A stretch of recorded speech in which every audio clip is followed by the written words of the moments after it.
আবারও স্বাগত জানাচ্ছি ২১শে বিজনেসের সঙ্গে আছি আমি হিরো জুম্মান।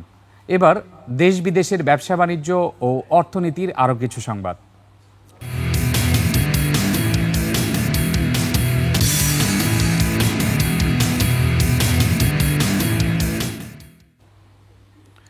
গতানুগতিক ধারার বাজেট থেকে বেরিয়ে আসছে অন্তর্বর্তী সরকার। দেশের ইতিহাসে এবারই প্রথমবার কমতে পারে জাতীয় বাজেটের আকার। ২০২৫-২৬ অর্থ বছরে ব্যয়ের লক্ষ্যমাত্রা ধরা হতে পারে ৭,৯০,০০০ কোটি টাকা।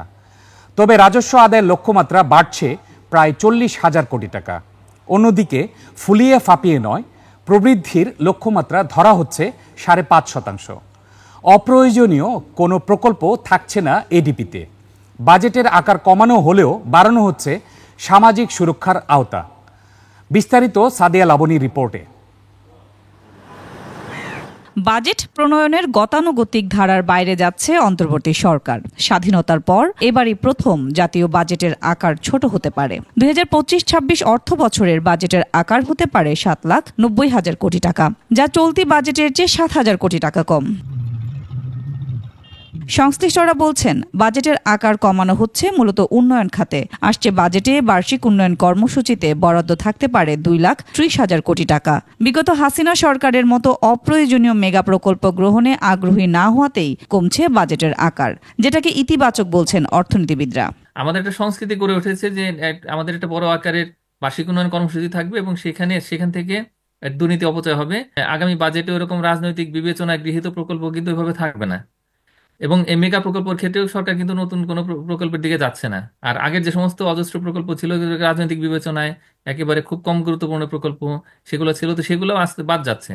বাজেটের আকার কমলেও রাজস্ব লক্ষ্যমাত্রা না কমে বরং বাড়ছে। রাজস্ব আদায় বাড়াতে করজাল বাড়ানোর পরামর্শ ব্যবসায়ীদের। এনবিআরে যেই সমস্ত আইনের ফাঁকফোকর আছে, যেই ফাঁকফোকর দিয়ে আমাদেরকে জিম্মি করে যারা ট্যাক্স দেয় তাদের কাছ থেকে জোর করে ট্যাক্স আদায় করা হয়, আর যারা দেয় না সেই দিকে তাকায় না। যারা কম দেয় তারা ভালো থাকে, যারা বেশি দেয় তারা বেশি ক্ষতিগ্রস্ত হচ্ছে। যার যা হয় পুরোটাই দিবে, স্বচ্ছতা আসবে। আসছে বাজেটে জোর দেয়া হবে মূল্যস্ফীতি নিয়ন্ত্রণে। মূল্যস্ফীতি নামিয়ে আনা লক্ষ্যমাত্রা নির্ধারণ হতে যাচ্ছে ৬.৫%।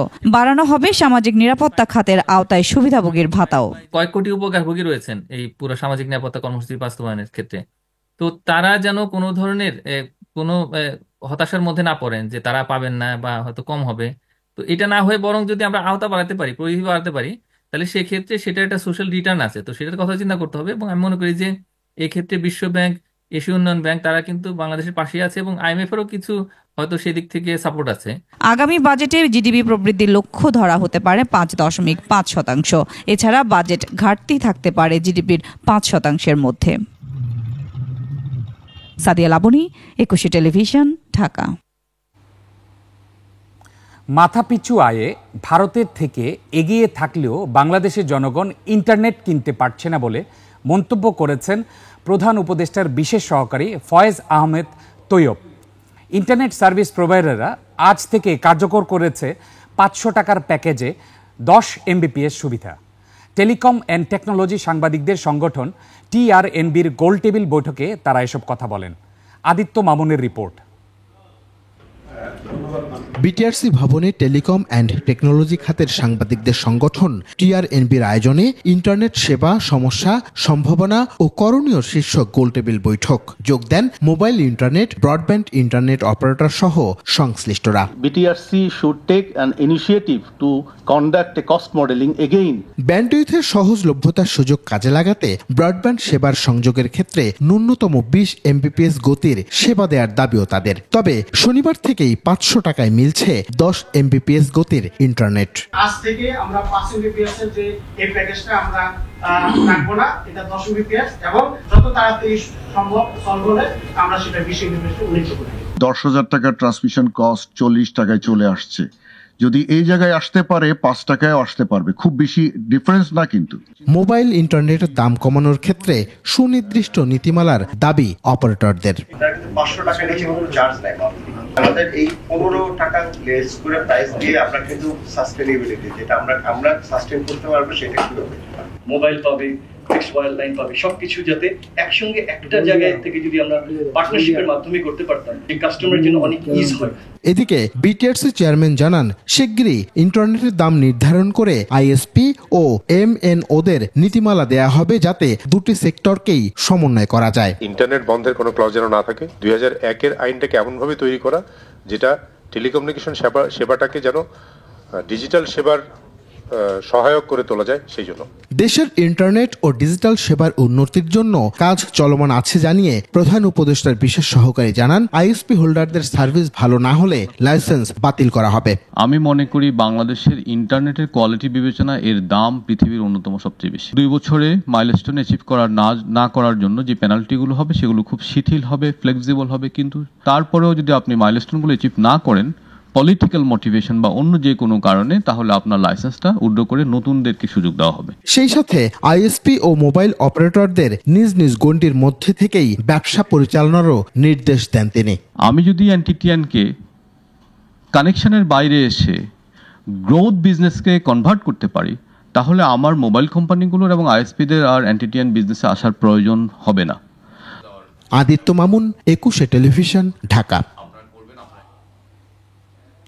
অবশেষে সুর নরম করলেন মার্কিন প্রেসিডেন্ট ডোনাল্ড ট্রাম্প। ইঙ্গিত দিয়েছেন চীনের সঙ্গে বাণিজ্য যুদ্ধ বন্ধের। হোয়াইট হাউসে শুল্ক আরোপ নিয়ে সাংবাদিকদের ট্রাম্প বলেন, এ নিয়ে চীনের সঙ্গে আলোচনা করতে চান তিনি। এ সময় বলেন, মূল্যস্ফীতি বাড়লে মানুষ আর্থিক সংকটে পড়বে। এছাড়া মার্কিন প্রেসিডেন্ট দাবি করেন, বেইজিং শুল্ক নিয়ে ট্রাম্প প্রশাসনের সাথে যোগাযোগ করেছে এবং তিনি আশাবাদী খুব দ্রুত এ বিষয়ে একটি চুক্তিতে পৌঁছানো সম্ভব।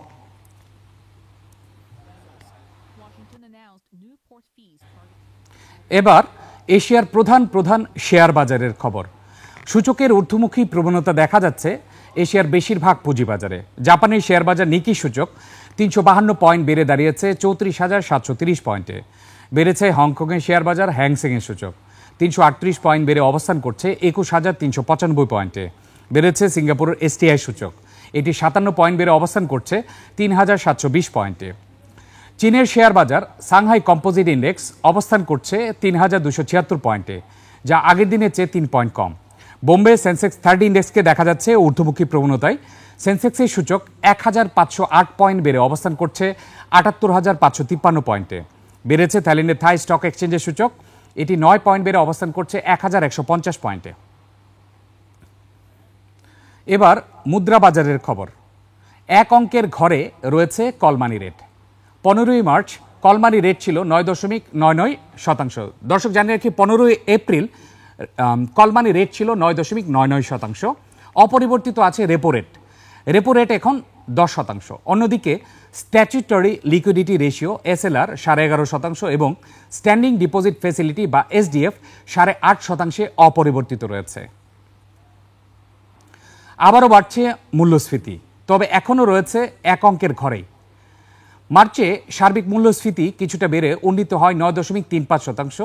দর্শক জানিয়ে রাখি, এপ্রিলে এটি উন্নীত হয় 9.35%। আগের মাসে যা ছিল 9.32%। তবে গেল মাসে গড় মূল্যস্ফীতি বাড়লেও খাদ্য খাতে মূল্যস্ফীতি সামান্য কমে নেমে আসে 8.24%। ফেব্রুয়ারিতে যা ছিল 9.24%। এদিকে গেল মার্চ মাসে খাদ্য বহির্ভূত খাতে মূল্যস্ফীতি বেড়ে দাঁড়ায় 9.70%। আগের মাস ফেব্রুয়ারিতে যা ছিল 9.38%। এবার ট্রেজারি বিলের নিলামের খবর।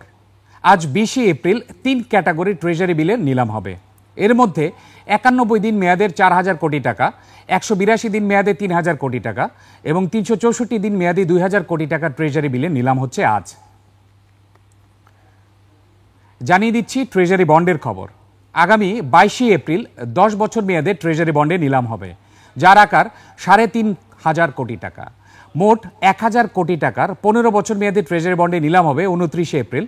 অন্যদিকে 20 বছর মেয়াদী মোট 1,000 কোটি টাকার আরেকটি ট্রেজারি বন্ডে নিলাম হবে আসছে 29 এপ্রিল। প্রতি মাসেই ট্রেজারি বন্ড বা টি বন্ডের প্রাইমারি নিলাম অনুষ্ঠিত হয়। বার্ষিক নিলাম ক্যালেন্ডার অনুযায়ী প্রাথমিক ডিলার বা পিডির মাধ্যমে এই নিলামে অংশ নিয়ে বিনিয়োগকারীরা টি বন্ড কিনতে পারেন। সেকেন্ডারি মার্কেট থেকেও ট্রেজারি বন্ড কেনা যায়। দর্শক, নিচ্ছে একটা ছোট্ট বিরতি। বিরতির পর দেশের বিমা খাত নিয়ে আমরা কথা বলবো প্রগতি লাইফ ইন্স্যুরেন্স লিমিটেডের ব্যবস্থাপনা পরিচালক ও প্রধান নির্বাহী কর্মকর্তা মোহাম্মদ জালালুল আজিমের সঙ্গে। ততক্ষণ আমাদের সঙ্গেই থাকুন।